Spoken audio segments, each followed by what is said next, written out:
like to welcome everybody to this meeting of our Social Sciences Occasional Lectures.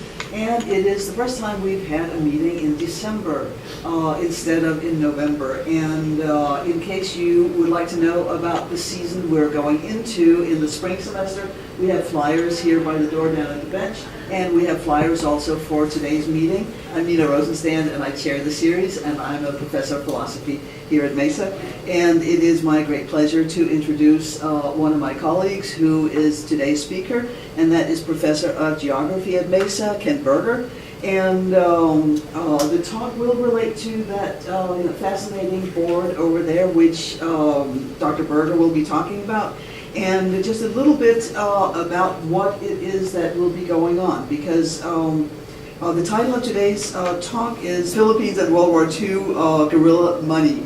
And that is a special interest of Dr. Berger's, in as much as in addition to being professor of geography, he is one of the top experts today in numismatics, meaning the science of coins.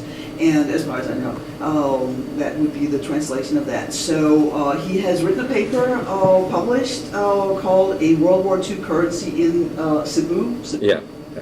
And last summer he exhibited with this information at Coinorama. And he had, in addition to that, he's published numerous things within the field of geography. But today we're going to talk about money, and it's a great pleasure for me to introduce Ken Berger. Thank you. Just want to clarify one thing. I'm one of the top experts in the guerrilla money of the Philippines, not in numismatics in general. I wish I was. Yes, and also, as was mentioned, today is the first time we've held an occasional lecture in December. And the reason is because exactly 5 days from today is the 70th anniversary of the attack on Pearl Harbor.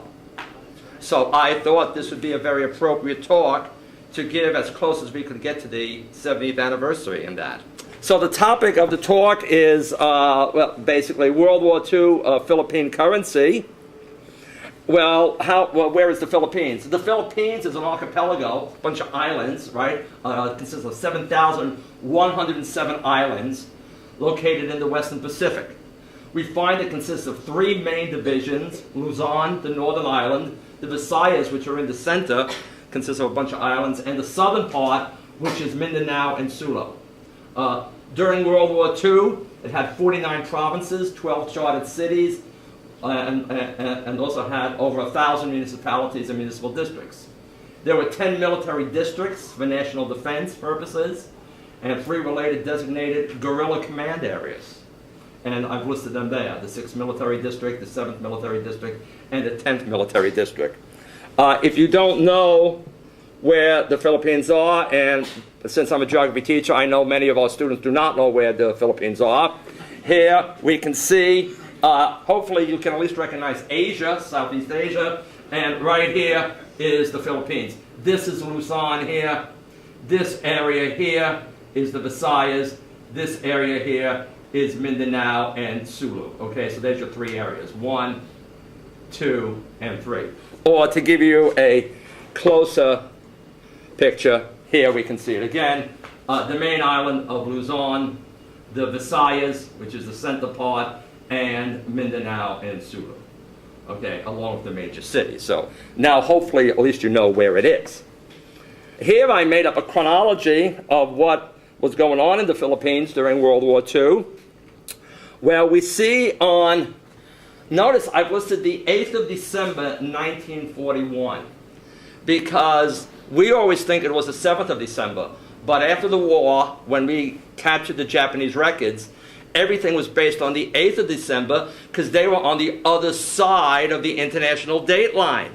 So it really wasn't a day after. For example, the Philippines was attacked within 2 hours of the attack on Pearl Harbor. So I'm going by the Japanese time, and we see that it wasn't just an attack on Pearl Harbor in the Philippines. At the same time, on the same day, there was an attack on Thailand, Singapore, Malaya, Hong Kong, Guam, Wake, and Midway. It was a concerted effort to wipe out the Western presence in the Pacific. On December 10th, 2 days later, Japanese forces land on Luzon, the main island. By the 28th of December, we find that General MacArthur had inaugurated guerrilla resistance to fight the Japanese. The next day, Manila was declared an open city, and it fell, and Cebu, which is in the central part in the Visayas, became the capital. On January 3rd, the first Japanese invasion money was issued, and we have it right over there. That's that stuff right there. March 42, General MacArthur left the Philippines on the orders from FDR. March 1842, President Quezon left the Philippines. In April of 42, Bataan surrenders. That's the correct pronunciation, by the way. It's not Bataan, it's Bataan. A month later, Corregidor surrendered. In 1943, the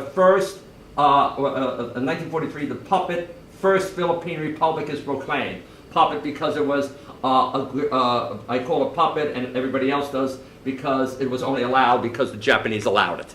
Okay. Soon after, a new issue of Japanese invasion money was issued. We see right down here. Okay. We find that in August of 44, President Quezon died. In October 44, General MacArthur returned. July 45, the Philippines was liberated. September 45, victory over Japan Day. And on July 4th, 46, the Second Philippine Republic is proclaimed, as was promised by the United States. Before the war, we promised to give them their independence on July 4th, 46. And even though the war came in, they got their independence as we promised. So one for us. By the way, I did not mention this third issue down here, the 44. That's the inflation issue, because the value of these bills became totally worthless. And over here, if you have a chance after the break, after the talk, you can look at it, and you can see how bad the inflation got. During World War II, we had three types of currency. Okay, coins, I'm not going to discuss because the Japanese didn't issue any coins during the war, nor did the guerrilla forces. Okay, and any coins issued by the Philippine government prior to the invasion of the Japanese were dumped in Manila Bay because of the silver content to keep them away from the Japanese. And during the war, the Japanese forced Filipino and American divers to try to recover it, and they did. After the war, more was recovered, but there's still a lot of silver coins sitting in Manila Bay. And so basically the main types of currency, the main types of money was paper money. And we had three types. We had the original Philippine Treasury certificates issued by the Philippine government before the war. Then we had the Japanese invasion money, or called JIM. And then we had the emergency and the guerrilla currency. Here we have an example of the Philippine currency, issued before the war. Here is the front of it. Here is the back of it. It's the same size, by the way, as our U.S. dollar, and very similar in design. In fact, when the U.S. went from the large bills to the small bills, the U.S. first decided to try it in the Philippines to see if it would work. It worked, and then we reduced our bills to the smaller size and that. World War II brought an end to shipments of currency dated 1941. Now, although 1 peso, 2 peso, 5, 10, and 20 pesos had been shipped in October of 41, no higher values were able to get there. The 50, 100, and 500 pesos. By the way, at that time, the ratio was 2 pesos to $1. Now, some of these notes here, now these immediately disappeared when the Japanese invaded, because these were very valuable, and these were backed by the full faith of the Philippine and the U.S. government. Some of these notes were printed later in the U.S. and were artificially aged to simulate used currency and was smuggled into the Philippines to be given to the guerrilla forces, because this money was still valuable. Other ones were printed for use in naval aviators' emergency money packets. So if they crashed, they would have good, valuable money to use among the populace in that. I didn't put an example here because the only way you can tell the difference is by looking at the serial number. That's the only way you can tell. Now, if we look after, we find now, very similar to the first one we saw, but this is the money that General MacArthur brought in when he returned. And I just found out last night, notice they called it Series 66. I found out why they named it Series 66, because that would have been the age of President Quezon when MacArthur returned. He would have been 66. He died about a month before he returned, but that's where it came from. Notice up here, they have victory. And notice on the back of it, they have victory. So it's basically identical to the pre-World War II money, but overprinted with the word victory. And this was the money brought in by Douglas MacArthur when he returned to the Philippines. We can also look at a 2 peso note. Again, we see victory up here, along with that number 66 in honor of President Quezon.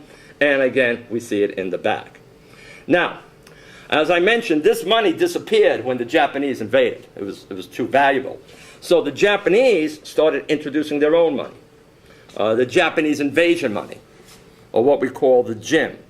Now, this currency was not liked by the Filipino people. They called it Mickey Mouse money, and that, yes. They also called it gourami. Gourami is a very tiny fish you buy at the market, which is totally worthless. It's the cheapest fish you can buy at the market, gourami. They also called it kura, K-U-R-A, which means fake. And this was an obvious reference to their contempt for the Japanese occupation pesos. Inside the marketplaces, you could see torn pieces of paper with denominations of 5, 10, and 20 pesos, not the centavo ones. And that's a lot of money back then in the Philippines. In fact, these centavo ones weren't even counted as money. Frequently, the 5 and 10 peso bills would be found floating in the toilet bowl of the restrooms. This was all the evidence of the Filipinos' regard for the Japanese military notes. In other words, they were being used as toilet paper. That's what they thought of them. This money here was put into circulation after the fall of Manila. And we find out, as I show up here, that there were 3 emissions. There were 3 emissions. The second one was issued when they proclaimed that puppet First Republic of the Philippines. And as I mentioned earlier, the third emission here was of much higher denominations, and these are inflation issues, and these were issued after the Allied landing on October 20th, 44. Because once the Allied land, the value of this stuff rapidly declined. So here we can see a 1 peso and a 1 centavo. I have it right over there. This is what the back looks like. Here you can see a 10 centavo. This is what the back looks like. Here we can see a 1 peso first emission, and I have it over there. This is what the back looks like. Again, if you're familiar with early U.S. currency, this format is what our dollars looked like when we went to the smaller size before the current one. The first issue of the small dollars, 1928, looked almost exactly like this. Now, these 50s, we find the 50 centavo, the 1 peso, and the 5 peso were counterfeited by the Allies for the guerrilla forces. They were brought in by submarine and dropped in 5-gallon cans from airplanes. And the guerrilla forces would then gather them up and kick them around with their feet to make them dirty, to make them look like they're old and used and not the counterfeit ones. It's very hard to identify the counterfeits. You really need a magnifying glass, but you have to look somewhere, I think, somewhere around here. You have to see, does the line extend or does it not extend? I'd have to look it up in a book. I don't recall exactly where it is. If we look here, then there's a 10 peso from the first emission. There's the back. Here's a 1 peso from the second emission. And by the way, I do have one of the printing plates for this one over there. Feel free to go over and look at it after the talk. Yeah, question? The monument that's on this bill. That's the Rizal Monument. That's the Rizal Monument. It is in Luneta Park in Manila. Okay. That's supposed to be where Jose Rizal was killed. He was killed in 1896 by the Spanish because they blamed him for instigating the uprising of the Filipinos, although he really was innocent, and that basically led to the Filipinos going against the Spanish. The U.S. entered because of the so-called explosion of the Maine in Havana Harbor, but that's what it is. It's in Luneta Park. Yeah, I was simply curious if the Japanese would have put Japanese monuments on the bills, but they No, because they wanted to show that all the Asian countries are all unified, and it's us against the Western imperialists. They also issued money for Malaya. They issued money for Indonesia. They issued money for Hong Kong, and they would all have similar type things for those different territories and that. Yeah, that's right. Notice it's in English. Right. The one in Indonesia would be in Dutch. The one in Malaysia was in English also in that. So they try to say, hey, you know, we're all one happy family, and we're the big brother, and we're going to take care of you. What they came up with was something called the East Asian Co-Prosperity Sphere. And that, in other words, we're one big thing, with us being in charge. Yeah. Here we have the back of it. Here we have one of the inflation notes. Again, I have an original over there. And we see that there. These were mostly printed in the city of Baguio after the Japanese had been driven out of Manila. So the Japanese retreated up to the mountains of Baguio, and that's where they printed these inflation notes. Now, I mentioned this, the co-prosperity sphere. That's the catchword the Japanese used. And we see that a lot of the guerrilla forces would grab this Mickey Mouse money and overprint it with the saying, the co-prosperity sphere, what is it worth? In other words, this is a lot of garbage and that. And these were overprinted by the forces of General MacArthur in late '44. And it's a propaganda message. And then they would take these and they would drop them over territory still held by the Japanese. And that. Now, here we have a large peso with the Japanese Japanese War Notes Claimant Society. That's a stamp. When the Philippines was liberated, many people had literally stacks full of this Japanese invasion money.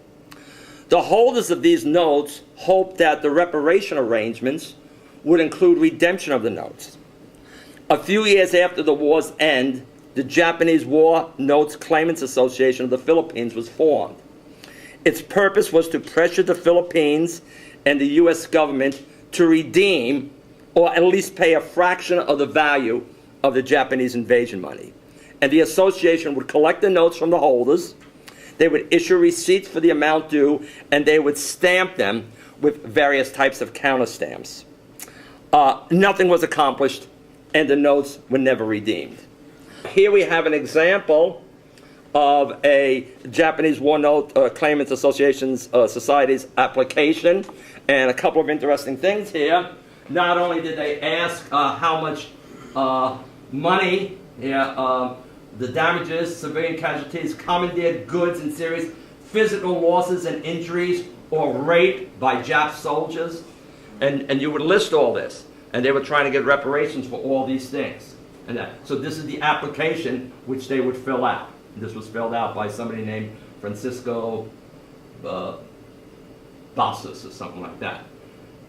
But as I said, nothing ever came of this. Now, here we have a Japanese note, and we see that the guerrilla forces have taken it, they have X'd out the word Japanese government, and they have had stamped on it the Philippines. Again, showing the contempt they have for the Japanese currency. Here we have another one, counter-stamped by the Philippine-American guerrilla forces. Here we have another one, counter-stamped by, with a big PAC, Philippine-American guerrilla forces in that. Right? Some people have questioned if these are contemporary to the time or if they're modern ones. I am of the opinion that they are contemporary to the time. My argument being is you find one with the stamp, and then on top of it you find a stamp from the War Notes Claimant Association. The War Notes Claimant Association was founded in the 50s. So if it's stamped on top of it, it has to be earlier than the 50s. And that, so I disagree. So there's two schools of thought there, and I'm of the other school because I've looked at it on the microscopes and you can see which is on top of the other. And that. So I believe these are original stamps. Recently, there's been other stamps coming out of the Philippines, but they are modern forgeries. Now, here's another one, the Philippine-American Chinese guerrilla movement. Here we have another stamp there. Philippine-American Chinese guerrilla movement. Here we have an example of the Filipino guerrillas. This is in Leyte province, and this would be a typical example of your Philippine guerrillas. Now we're moving into the guerrilla money. These notes were made by loyal civilians and military forces in the Philippines. They served as symbols of resistance and eventual victory.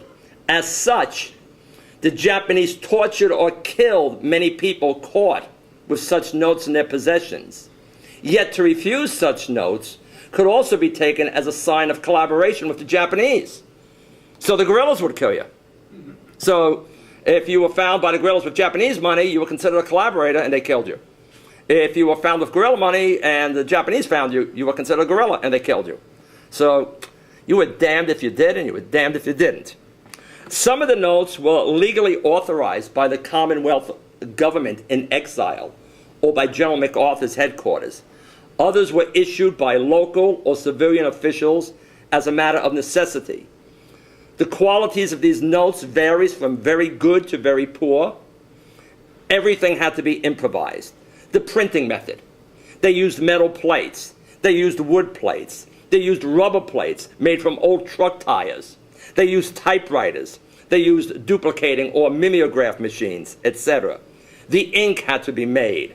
The actual paper used varied. You might have bond paper. They might have used brown wrapping paper from the market, pink butcher paper, bias, which is a paper made from sugarcane residue, old documents, and I'll show you some examples, old tax forms, office forms, ballots, voter registration certificates, ledger papers, even cloth.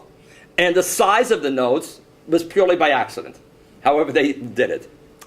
Various provincial notes were legally authorized and were fully redeemed after the war if they were pre-surrender for that particular province, or they were redeemed on a sliding scale for post-surrender. So if the province issued the money before the Japanese got to that province, it was redeemed after the war. If the Japanese had invaded the province and the money was issued, then there was a sliding scale going from full redemption down to 0. Also, some municipalities issued notes for the purpose of providing small change for local commerce. As I said, the coins weren't around much anymore. But with few exceptions, the small denomination ones were not redeemed. Interesting story. There was a very rich Filipino who speculated heavily in these notes, buying at great discounts any and all he could get. His hope was that the notes would be fully redeemed after the war ended, netting him a huge profit. Shortly before the war ended, he became severely incapacitated, and his illness lasted through the redemption period. When he recovered enough to find out what had happened, he suffered a fatal heart attack because he had not shared the knowledge of his cache of notes with his family, and the notes lay dormant until sometime in 1963. Wow. Yeah. So here we have some examples Were they accorded any value in 1963? Purely collective value, and I think the ones he saved were the cheap ones, so pennies and that, as opposed to the full value, which would have been a lot more. I'll make an aside. Some people who had borrowed money before the Japanese invasion, when they heard that the Americans had landed, they ran down and paid off their loans with the Mickey Mouse money. After the war, the people who got paid off said, hey, this is no good. We got screwed. We want good money. Well, it went to the Philippine Supreme Court, and the Philippine Supreme Court ruled that an invading force is in control of a country, and they have a right to issue money. And as long as they were still in control, even though the Americans might only be a mile down the block, if they paid off that loan with their money, the loan was paid off. Yeah, and so there was one Filipino, a woman, she made out like a bandit because she had this huge loan and paid it off with this. The bank was not happy. Anyway, here we have a note from the province of Apayao. It's mimeographed. It's on a brown paper. This is the front of it, and this is the back of it. Here we have another one from the same province. This is in 1943. Here we have one in 1942. Look how crude it is. This is the front of it. This is the back of it. Extremely crude. In fact, this looks like it was actually carved out by hand, and obviously not typed or mimeographed. Here we have one from the province of Bohol. It's on a brown paper, and this was printed from a wood printing plate. They carved it out on the wood. This was printed from a wood printing plate. Here's the back of it. Here we have one from the province of Cagayan. This was printed on a mimeograph machine this way. Then they'd put a thread in it, and they'd fold it in half. The thread, which you can kind of see here, it was an anti-counterfeiting device. Then they also put a revenue stamp on it, okay, to give it some validity in that. This is the front of it. This is the back of it. Here we have another one, also from Cagayan. This is made from a rubber plate. For this rubber plate here, they used car and truck batteries to make the dies. The printing presses were made from carpentry vices, about 30 in total. So they went to the local high school, they went to the shop room, and they found these vices, and that's how they printed the money. The paper was dipped in shellac to make it water resistant, and the ink was made from dilute paint.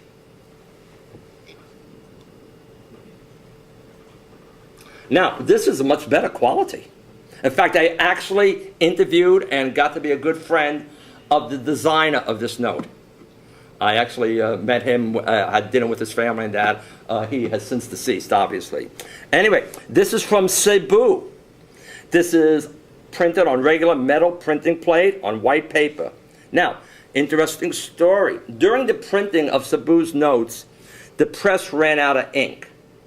So a chemistry professor at the University of the Philippines was called upon, but he was unsuccessful in producing a substitute.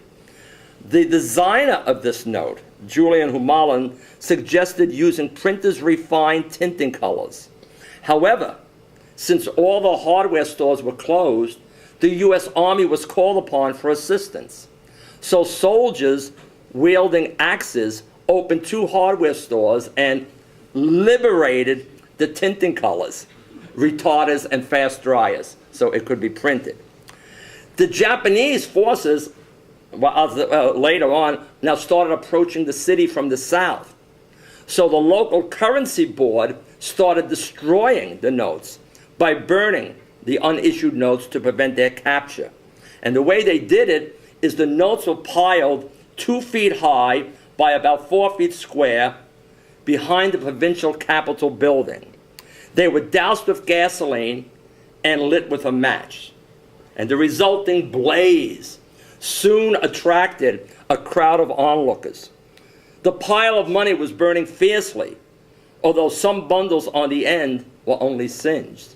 As the Japanese came within a few blocks, the soldiers in charge of the burning quickly left, and the local people ran into the fire, kicked the notes around, and retrieved notes which were only partially burned. And that.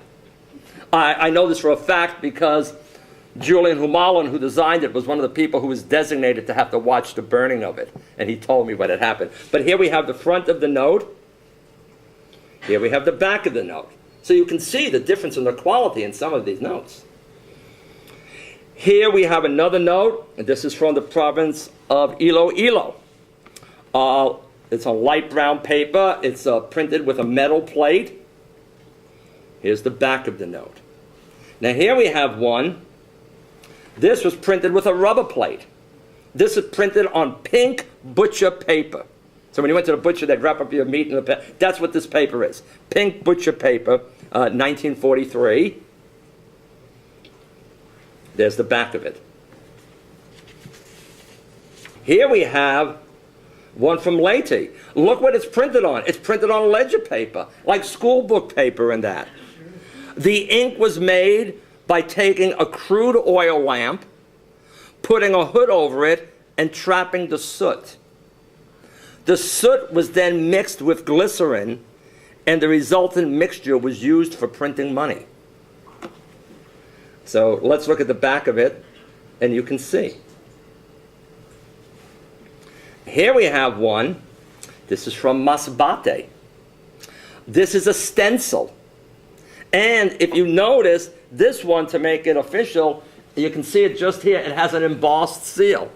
They actually put an embossed seal on it, off-white paper. Here you can see the seal much better. Here, notice even the name, the Army of the United States. Okay. This is from Negros. This is from Negros. It was a metal plate, off-white paper, Army of the United States. Here we have the back of it. Here we have Negros, what is it? Negros Occidental. Yes, it's Negros Occidental. Negros Occidental. This is a metal plate, plain white or off-white paper, and if you hold it up to the light, you can see horizontal or vertical watermarks. Okay. If we look here, this was also designed by Julian Humalin, who designed that first nice bill we saw from Cebu. And if we look, we can see he has actually autographed it. Designed by Julian Humalin, Cebu City. I actually got him to autograph it in that. Here's another one. Look how crude this is. This is from Nueva Vizcaya. It's printed on a mimeograph machine using plain yellow paper. Back of it, they just put a stamp on it. Office of the Municipal Treasurer received.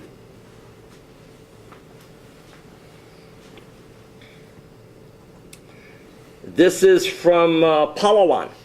Palawan. It's typewritten. So this one is typed out. It's printed on plain manila paper. What's backing this money? The faith in the Philippine government. Just like what is backing, I know, I like our money. yeah, the same thing that is backing this. The faith in the United States government, basically the faith in the Philippine government. Yeah? Tim, I was wondering about status of Tagalog. I mean, it was the official language, right? At that time, English and Spanish were the official languages, and it wasn't until the 40s that they made Tagalog the official language.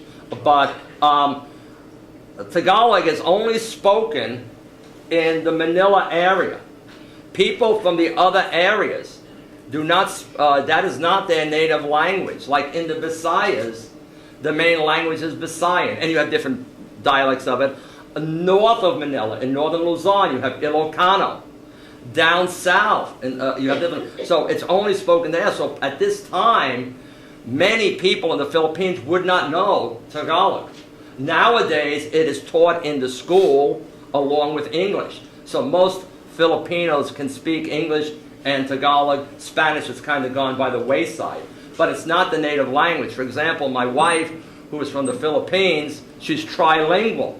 She grew up speaking Cebuano, a dialect of Visayan. Then when she went to school, and like the first few years, they taught her Tagalog.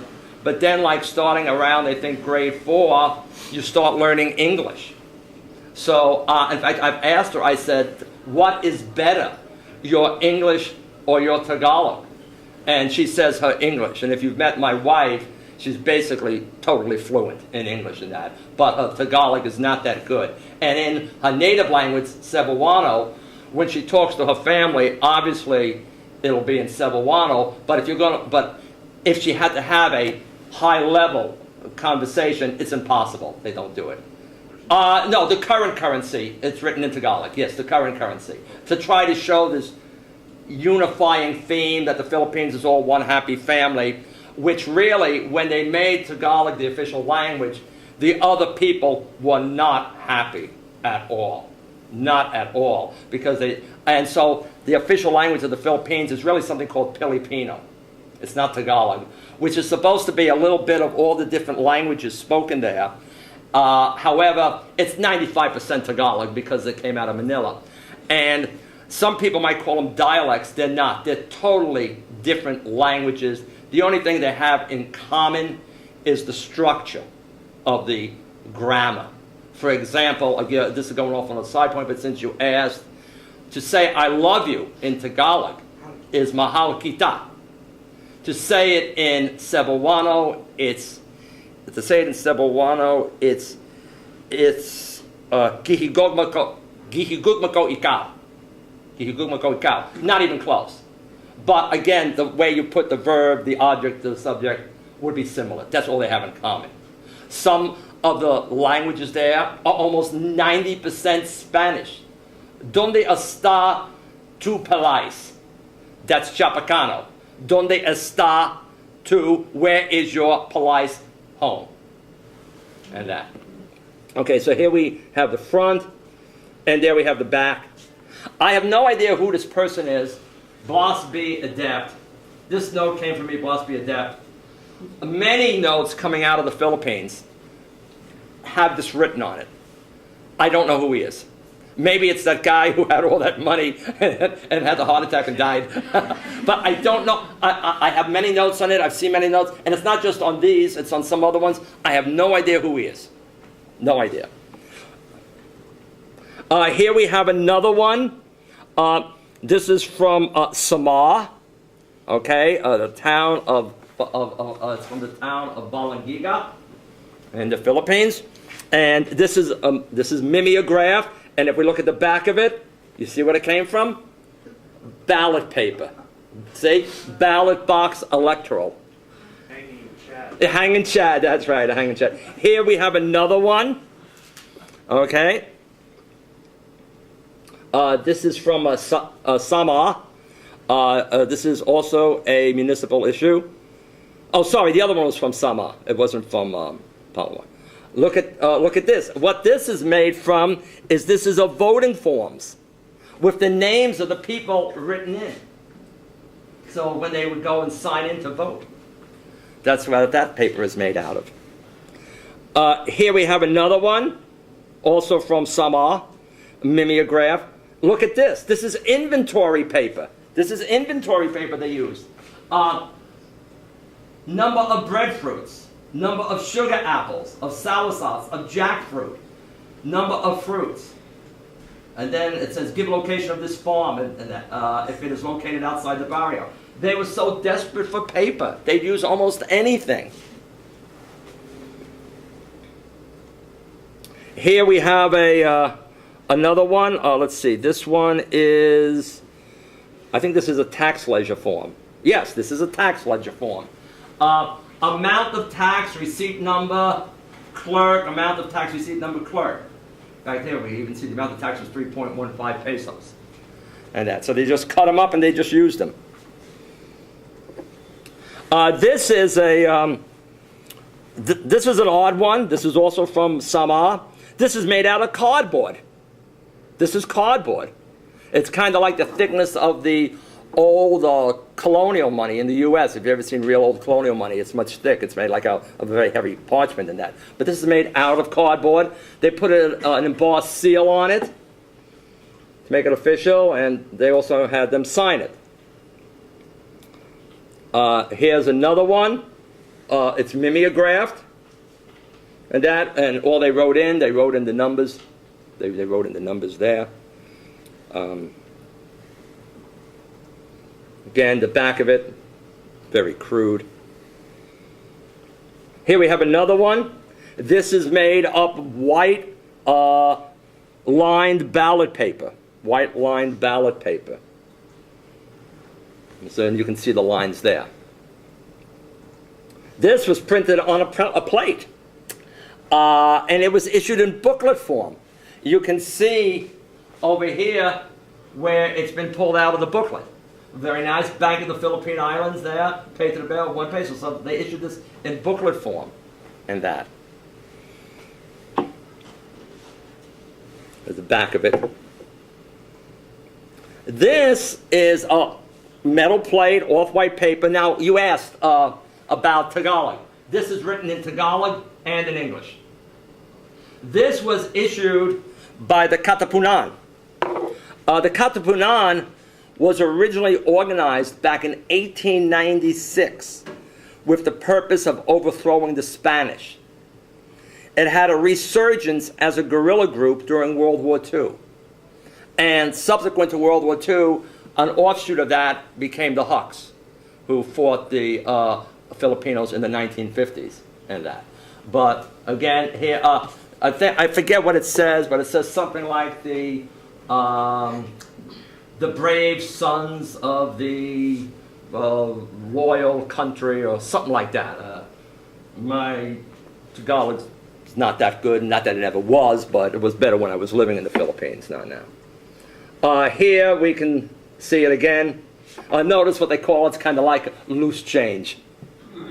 I kind of call it loose change.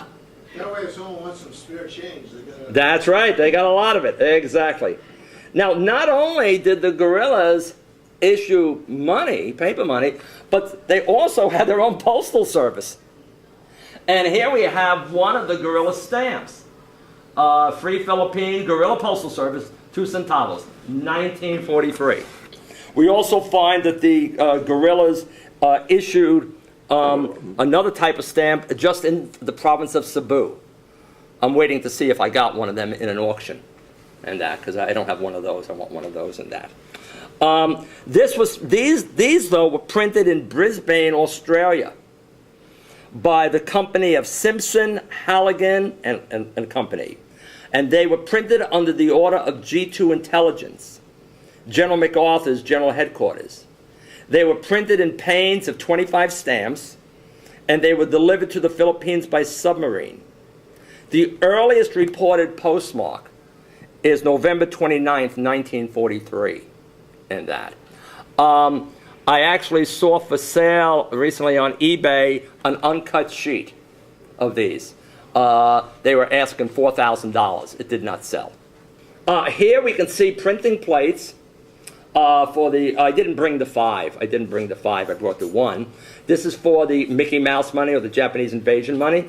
And if you notice, it's a positive. It's a positive. So I did research, and so what it is, it's an offset lithograph. What they would do is you would ink this.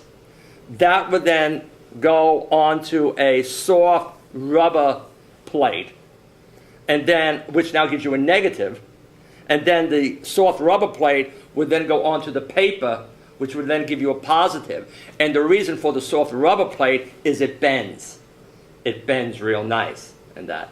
I'm still doing research on these to find out exactly some more information on them. Like Are they original, or were they a plate for a book about the money of that? And I'm still doing research on it. It came out of the Philippines. It came out of the Philippines in that. So we have that there. And the other problem I'm running into is the fact that the front and the back is on one plate, as opposed to being separate. So even if you printed it, when you fold it, it's not going to be the right way. One's going to be upside down. And on money, unlike coins, when you turn it, it's going to be upside down. Okay? If you turn it this way, it'll be upside down. Money, when you turn it, it should be the same way. This, if you fold it, it's not going to work. So that's a problem I'm running into. It's possible that they cut it, but that seems kind of stupid. It would have been easier just to fold it. Here we have the 1 peso, which I have over there if you want to see it. That's what it really looks like. What happens here is when you ink it, the ink doesn't go onto certain parts in that. The other problem we have here with this one, unlike the 5, is notice this has a serial number in it. Serial numbers are put after the printing.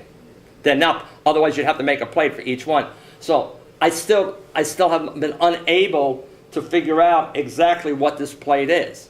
Maybe the serial number was put in later. As I said, maybe it was a plate for a book or something like that. But anyway, what we see here is that the monetary situation in the Philippines was very confusing during the war. You had 3 different types. You had the official Filipino money from before the war, which kind of disappeared because that had value. You had the Japanese invasion money, which was kind of worthless. And then you had the guerrilla money and that. The coins, any of the coins with any silver in it, and most of the coins back then, except for the 1 centavo and the 5 centavo, was silver.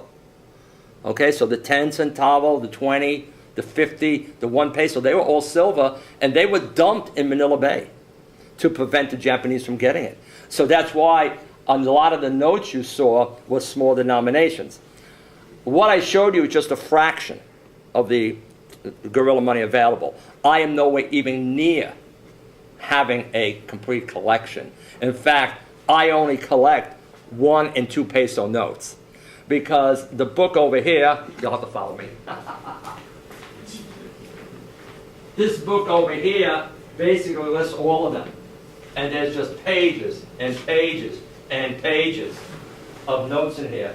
And there's no way you could ever get a complete collection. They're still finding new ones to this day. I even found one, which was unknown. 10 years ago, I was at a show and I saw this one note, and I said, gee, I've never seen this, something was not right on it. It wasn't on a list of notes I was looking for, and I hate to buy something that I already have. I said, well, it was cheap enough, the guy wanted $10. I said, I'll give you 7. He said, okay. Right. And when I got home and I looked it up, it was a new variety. It's not even listed in the book, and they're still coming out with new ones to this day. So it's impossible to ever do it. And research is still going on. For example, one of the notes, the first one I showed you, the very nice one, the blue one, which was done by the designer, those notes circulated throughout the Philippines, and they were all, in certain municipalities, they would be stamped. The date they were received and the name of the municipality. And we have no idea why. And they were all stamped within 2 months of each other. All stamped within 2 months of each other. And stamped any day of the week. And I've been doing some research on that. A few things I found out is, number one, some of these official stamps were done on a Sunday, which I found amazing in a Catholic country like the Philippines, that there would be government people working on a Sunday stamping it. And I'm trying to trace the geographic distribution of these notes based on their stamps. But we don't know why they were stamped. And we found this one note, I think I'm up to 125 different municipalities that it was found in and stamped. Why? I have no idea.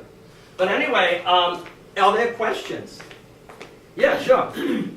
The guerrilla establishment must have had a great deal of freedom during the Japanese.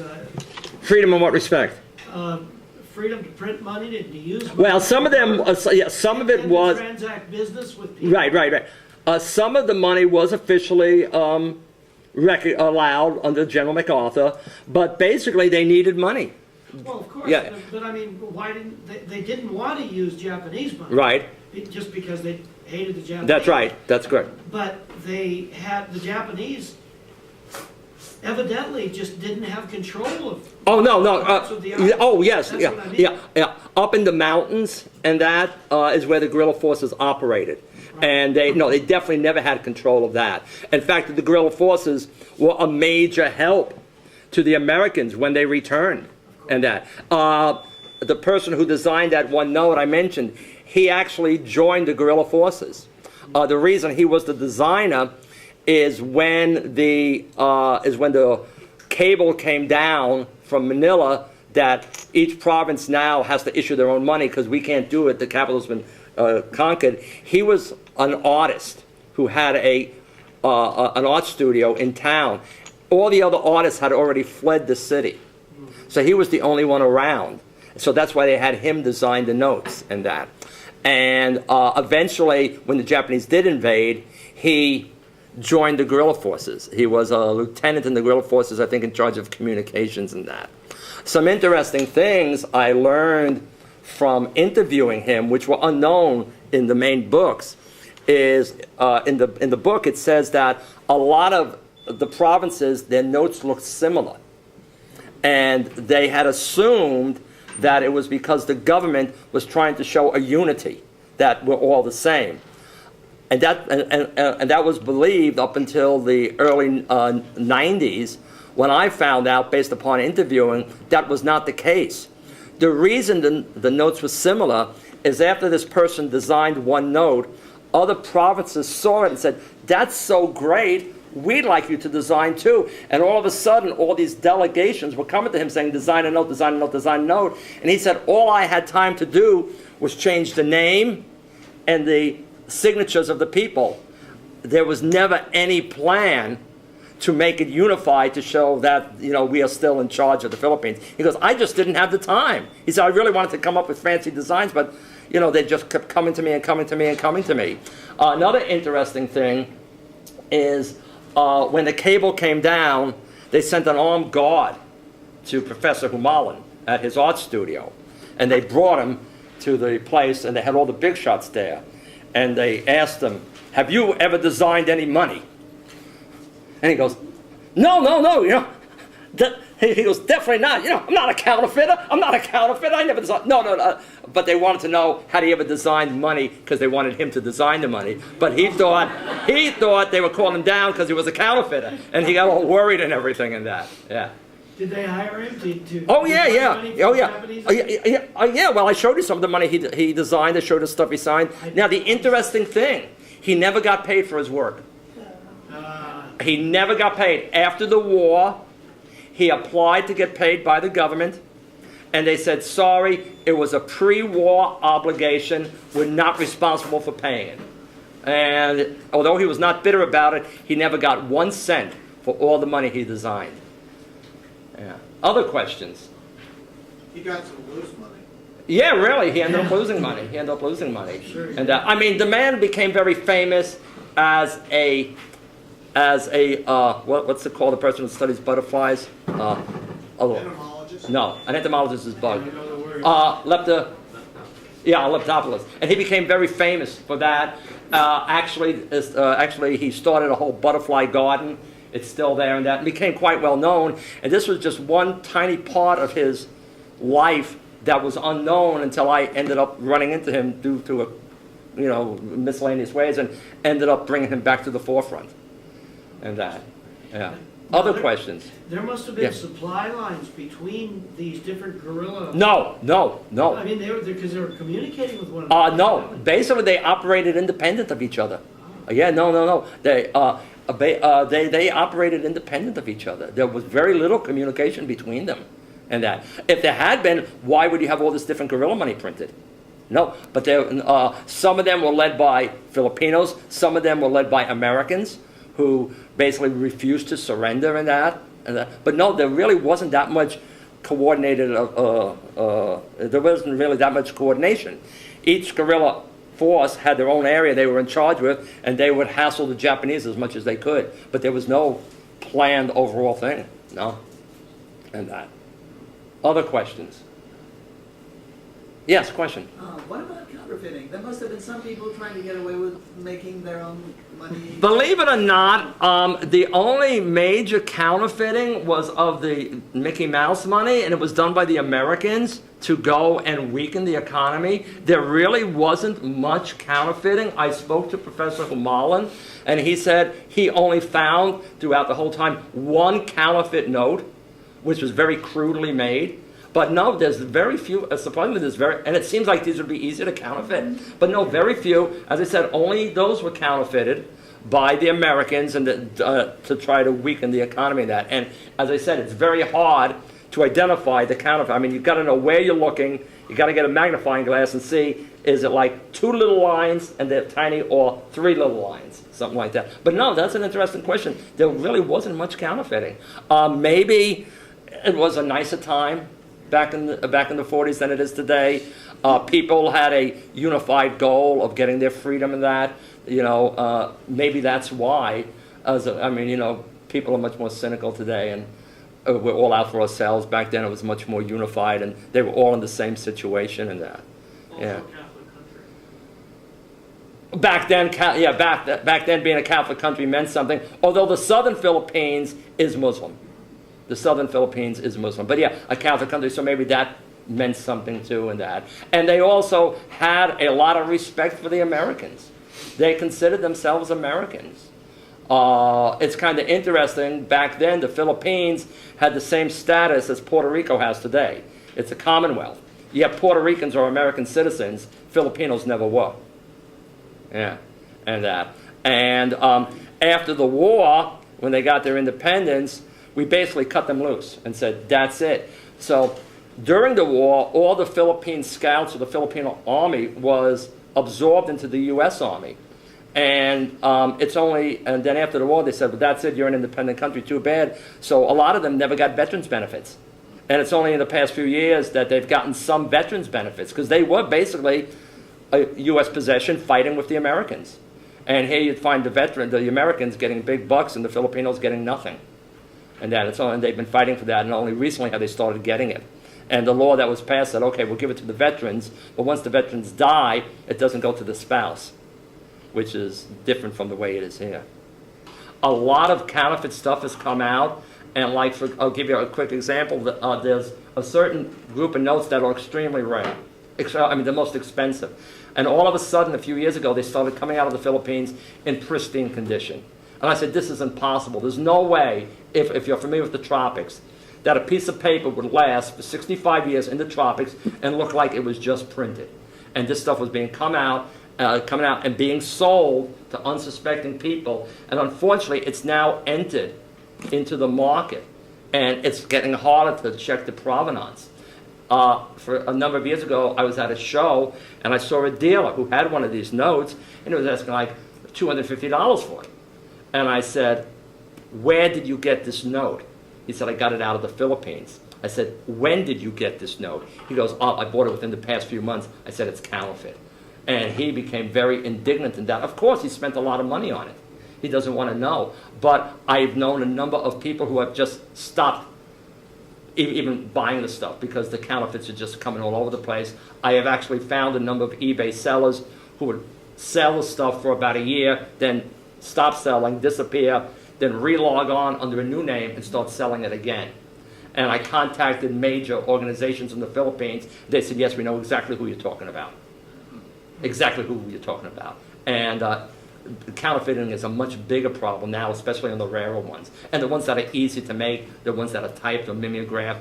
One of the things I learned in the Philippines, if you're ever there, you go down to the market and they'll find people who can make you rubber stamps. And the carving they can do is fantastic. And I've looked at their carvings. If they can do that good of a carving, they can easily take one of these crude ones, make a rubber stamp, ink it, and just start stamping the stuff out. Another big place that is counterfeiting is China, and the counterfeits have gotten real good. And there are various organizations who will certify a coin as genuine, and they'll seal it and that. I just read that some of the counterfeits coming out are so good that there was a society who had certified like 100 of these coins before they realized they were counterfeit. They now have to send them out for various types of metallurgical non-destructive testing to find out. So I'm very hesitant to even buy this stuff anymore, or even look for it. Other questions? No? Well, salamat po.